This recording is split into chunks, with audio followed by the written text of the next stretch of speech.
예, 추경안과 인사청문회 전국 속에서 실질적으로 영향력을 행사하고 있는 정당. 조금 전에 설명드렸듯이 국민의당입니다. 이낙연 총리 때 생각해보세요. 국민의당이 찬성하면서 인준이 된 거고요. 김희수 헌재 후보자 인준 문제, 또 김상조 강경화 후보자 청문 보고서 다 국민의당 결정에 따라서 채택이냐 불발이냐 판가름이 납니다. 국민의당 내부의 고민은 깊습니다. 사실 호남 지지에 기반을 둔 정당이니까 그쪽 여론 무시할 수 없는 거고요. 그렇다고 여당 손을 계속 들어주자니 여당 이중되냐 이런 비판이 나오는 겁니다. 잠시 후에 의원총회 앞두고 있는 국민의당호의 선장 박주선 비대위원장 직접 만나보죠. 박 비대위원장님 안녕하세요. 네, 안녕하십니까. 잠시 후에 김상조, 강경화, 김동연, 김희수 어떡할 건가 놓고 의원총회 하신다고요. 네네, 9시 예정이 돼 있습니다. 그렇죠.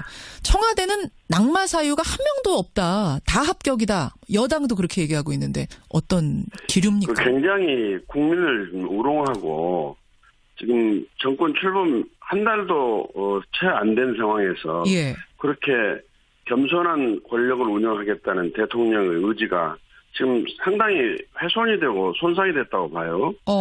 스스로 대통령께서 인사 배제 5대 원칙을 발표를 하고 예. 그것은 반드시 지키겠다 약속을 하고 예. 만일에 잘못된 일이 있으면 국민께 직접 사과하겠다고 취임사에서 이야기를 했는데 예. 저희들이 국회에서 청문회하는 과정에서 장관 후보자들, 헌법재판소 후보자에 대한 의혹을 저희들이 만들어냈습니까? 그런 의혹을 가지고 있는 사람들 아닙니까? 또 청문회에서 그 내용이 일부 사실로 확인이 되고 있고 지금도 의혹이 해소가 되지 않고 있지 않습니까? 예. 그런데 모든 것은 국회에 던져놓고 국회에서 청문 통과를 안 시켜주면 국정 발목 잡는다. 뭐 인사 문제를 정치화시킨다. 예. 이렇게 국회를 비난하고 본인들은 굉장히 잘한 것처럼 이야기하는 것은 국회를 무시하는 거고 국민을 우롱한 것이다. 그리고 뭐 적폐청산을 하겠다고 해놓고 이것이 예. 바로 적폐 아닙니까? 5대 원칙을 세워놓고 그것을 지금 지키지 못한 것이 바로 적폐, 청산해야 될 적폐다 이런 말씀이세요. 그렇습니다. 그러면 지금 분위기는 어떻게 뭐 4명 모두 다 안 된다는 겁니까? 아니면 적어도 그중에 결정적인 누가 있다는 말씀이세요? 우선 국회 청문회라는 것이 예. 후보자에 대한 재판이나 같습니다. 이게 청문위원들이 재판관 역할을 하면서 제기된 의혹을 사사치 규명을 하고 당사자의 이제 변명을 듣고 그러는데 예. 아직까지 언론에 보도된 수준과 또 그것이 사실이라고 한다면 예. 국민적으로 공직 적합 후보자라고 판단받기는 어려우라고 생각합니다. 그런데 예. 저희 당에서는 오늘 9시부터 이제 청문위원들 보고가 있고 예. 거기에 대한 각계 의원들의 의견은 교환이 좀 있고 그렇기 때문에 오늘 의총 이후에 방침이 좀 정해지리라고 이렇게 봅니다. 다만 예. 헌법재판소장 후보자에 대해서는 오늘도 청문이 계속되기 때문에 그렇죠. 아직 청문이 끝나지 않는 상태에서 예. 당의 방침이 나오기는 쉽지 않겠죠. 김희수 후보자만 제외하고 이제 김상조, 강경화, 김동연 뭐 이분들에 대해서는 이야기가 오늘 나오는 건데 개인적으로는 우리 비대위원장 개인적으로는 어떻게 보세요? 좀 위태위태한 후보가 보입니까? 참 예를 들면 외교부 장관 후보자 같은 분은 강경화 후보자. 예, 사상 최초로 여성 외교장관이 될 수 있는 분이고 예. 유엔에서의 다자외교에 상당한 그 경륜과 또 능력을 확보했다고 저희들은 평가를 했었는데 예. 그런 모든 것을 뒤집어 씌울 수 있는 의혹들이 너무 많이 생겨가지고 과연 이런 분을 임명을 해가지고 국민들이 공직에 대한 신뢰 그리고 국민이 국회 청문회를 통해 가지고 준법 정신 함양의 계기로 삼아야 되는데 그 하고 많은 사람 중에서 꼭 이렇게 흠이 많고 하는 분을 꼭 내정을 맡겠느냐 하는 그런 생각을 저는 가지고 있습니다만 강경화 후보자 있습니다만 청문위원들 보고를 좀 들어보고 판단하도록 하겠습니다. 아니 그 강경화 후보자 인사청문회는 박주선 위원장님이 직접 청문위원으로 참여하셨던 거잖아요.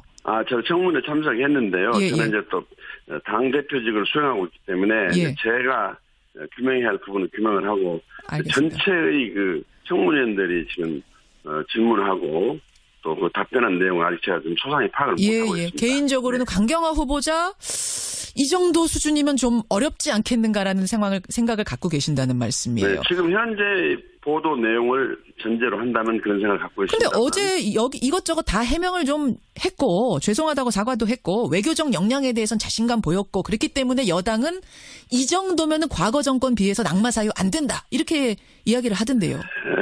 여당은 자기들 야당했을 때는 잊어버리고 지금 여당이기 때문에 무조건 정부에 편들어주고 손들어주는 역할을 하고 있는 것 같습니다. 그리고 또 강경화 후보자의 외교적인 경륜과 능력에 비춰볼 때 예. 어제 이렇게 의원들이 질문한 내용에 대해서 순수 전문적인 외교 분야에 대해서도 그렇게 호감을 받을 만한 호평을 받을 만한 답변이 있었다고 보기는 어렵다고 생각합니다. 외교적 역량 능력 면에서도 호평은 아니었다.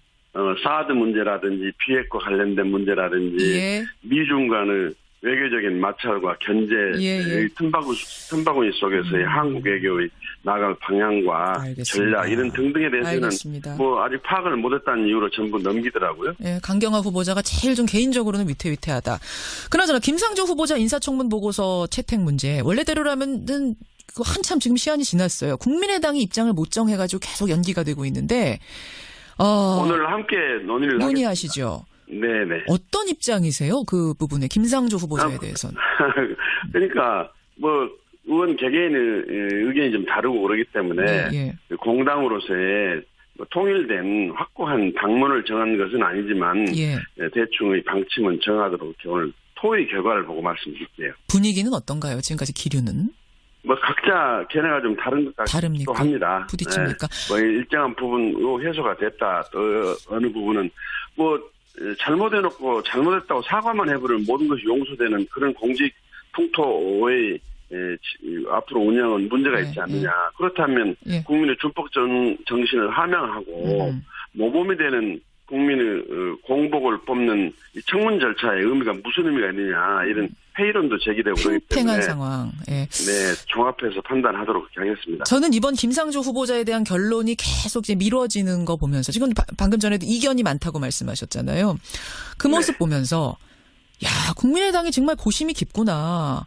박 위원장은 그런 말씀하셨어요. 얼마 전에 우리는 당당하고 떳떳하게 준여당으로서 새로운 정치 패러다임을 선도하겠다. 말씀 그렇게 하셨지만 자유한국당에서는 국민의당이 여당 이중대냐 이러고 민주당에서는 우리는 한 형제다 국민의당하고 협치하겠다고 그러지 않으셨습니까? 이러고 좀 난감하실 것 같아요. 중간에서 솔직히. 난감하면 원칙을 지키면서 정도를 걸어가면은 모든 길은 헤쳐나갈 수 있다고 저는 생각하고 있습니다. 그런데 자유한국당이 본인들의 주장과 본인들의 잣대에 동의해주지 않으면 모두 더불어당 이중대라고 폄하를 하는 그 자세는 아주 잘못됐다고 봐야죠.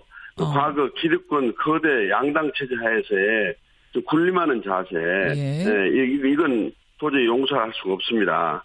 뭐냐면 이게 협치를 한다는 정당 간의 관계에 있어서 각 정당은 노선과 가치가 있고 당론이 있는 것인데 자기하고 함께 해주지 않으면 전부 다 폄하와 비하의 대상이 되어버린다면 어떻게 협치가 되겠습니까? 그리고 지금 국회의 구조가 더불어민주당 혼자서는 아무것도 해결할 수가 없습니다. 없죠. 그렇다고 야당이 무조건 정부 정책과 여당의 견제와 비판만 하고 국회 운영이 안 되도록 해버린 것이 과연 국민이 바라는 국회 상입니까?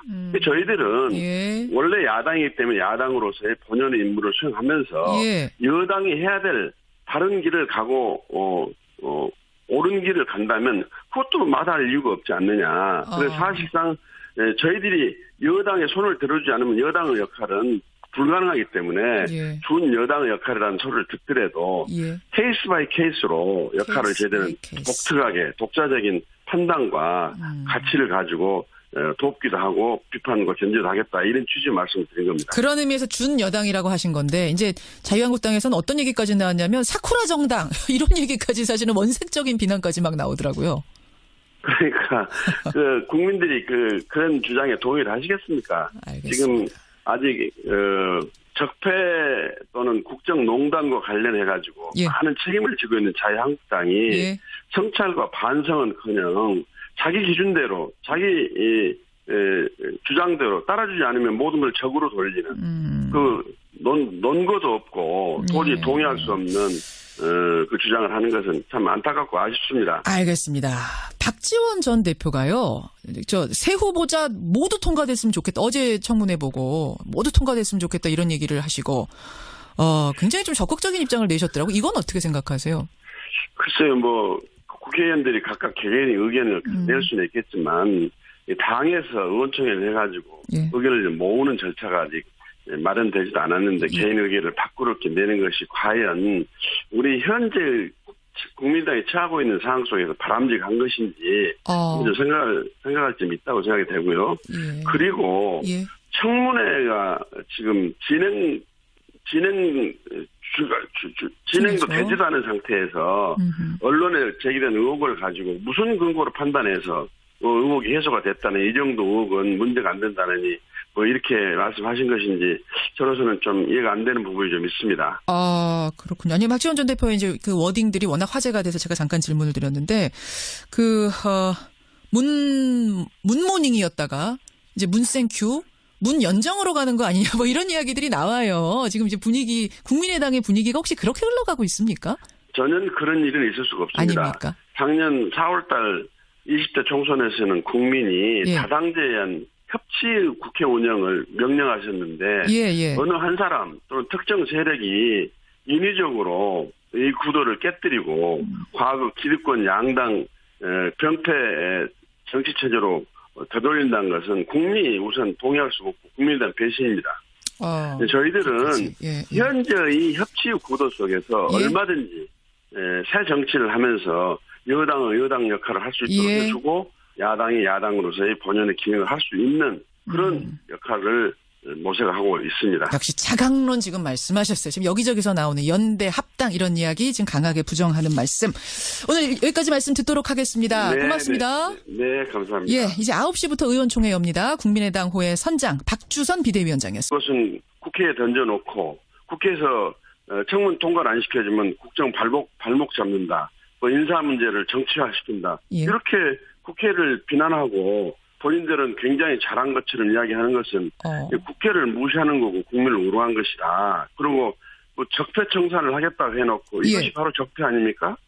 5대 원칙을 세워놓고 그것을 지금 지키지 못한 것이 바로 적폐, 청산해야 될 적폐다 이런 말씀이세요. 그렇습니다. 그러면 지금 분위기는 어떻게 4명 모두 다 안 된다는 겁니까? 아니면 적어도 그중에 결정적인 누가 있다는 말씀이세요? 우선 국회 청문회라는 것이 후보자에 대한 재판이나 같습니다. 청문위원들이 재판관 역할을 하면서 제기된 의혹을 사사치 규명을 하고 당사자의 이제 변명을 듣고 그러는데 아직까지 언론에 보도된 수사되는 낙마 사유가 한 명도 없다. 다 합격이다. 여당도 그렇게 얘기하고 있는데 어떤 기류입니까? 굉장히 국민을 우롱하고 지금 정권 출범 한 달도 채 안 된 상황에서 그렇게 겸손한 권력을 운영하겠다는 대통령의 의지가 지금 상당히 훼손이 되고 손상이 됐다고 봐요. 스스로 대통령께서 인사 배제 5대 원칙을 발표를 하고 그것은 반드시 지키겠다 약속을 하고 만일에 잘못된 일이 있으면 국민께 직접 사과하겠다고 취임사에서 이야기를 했는데 저희들이 국회에서 청문회하는 과정에서 장관 후보자들을 헌법재판소 후보자에 대한 의혹을 저희들이 만들어냈습니까? 그런 의혹을 가지고 있는 사람들 아닙니까? 또 청문회에서 그 내용이 일부 사실로 확인이 되고 있고 지금도 의혹이 해소가 되지 않고 있지 않습니까? 그런데 모든 추경안과 인사청문회 전국 속에서 실질적으로 영향력을 행사하고 있는 정당. 조금 전에 설명드렸듯이 국민의당입니다. 이낙연 총리 때 생각해보세요. 국민의당이 찬성하면서 인준이 된 거고요. 김희수 헌재 후보자 인준 문제, 또 김상조 강경화 후보자 청문 보고서 다 국민의당 결정에 따라서 채택이냐 불발이냐 판가름이 납니다.